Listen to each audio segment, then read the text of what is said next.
Hello மக்களே, நம்ம வீடியோவுக்கு கொஞ்சம் சப்போர்ட் பண்ணுங்கள். இன்றைக்கி நம்ம வீட்டை சுற்றி என்னென்ன விவசாயம் பண்ணியிருக்காங்க அப்படின்றத பார்க்கலாமா? இது வந்து முருங்கை மரம். இது முருங்கை. இதை சாப்பிட மாட்டாங்க, ஆடு மட்டும் தான் சாப்பிடும். நம்ம சாப்பிட்டா தலை சுற்றும்.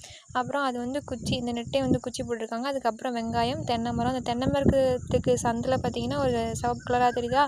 அது வந்து நம்மளது ஒரு 2 வயல் இருக்குது. அங்கே தான் நம்மளோட கேணி இருக்குது. அப்புறம் அப்படியே பார்த்திங்கன்னா இதுதான் சாப்பிட்ற முருங்கை. நம்ம முருங்கை மரம் பார்த்துக்கோங்க. இதுதான் சாப்பிட்லாம், அது சாப்பிடக்கூடாது. அப்புறம் அங்கேயும் வெங்காயம் போட்டிருக்காங்க. இதெல்லாம் இன்னும் உழுல, அப்படியே சும்மா போட்டு வச்சுருக்காங்களா. அப்படியே நம்ம வீட்டை சுற்றி பார்த்திங்கன்னா ஃபுல்லாகவே என்ன சொல்கிறது, மரம் தான். அங்கே பாருங்கள், மரம் பூ பூத்துருக்குது. அதுதான் வந்து வேலா மரம்னு சொல்லுவாங்க. ஏதாவது இந்த பிடிச்சிருந்துச்சுன்னா அந்த பட்டையை வச்சு கட்டினாங்கன்னா அந்த இது சரியாக போயிடும். அதுதான். அப்புறம் வந்து இது உசிலா மரம், இந்த சீயக்காய் தயாரிக்கிறது. அப்புறம் பார்த்திங்கன்னா அதுதான் நம்ம வீடு. பார்த்திங்களா, வீட்டுக்கு சர்வீஸ்லாம் வாங்கியிருக்கோம். அதான் நம்ம வீடு. அப்புறம் இது வந்து ஆட்டுக்கு சாலை. இதுதான் நம்ம வீட்டை சுற்றி இருக்கக்கூடியது. பிடிச்சிருந்தா லைக் பண்ணி ஷேர் பண்ணுங்கள்.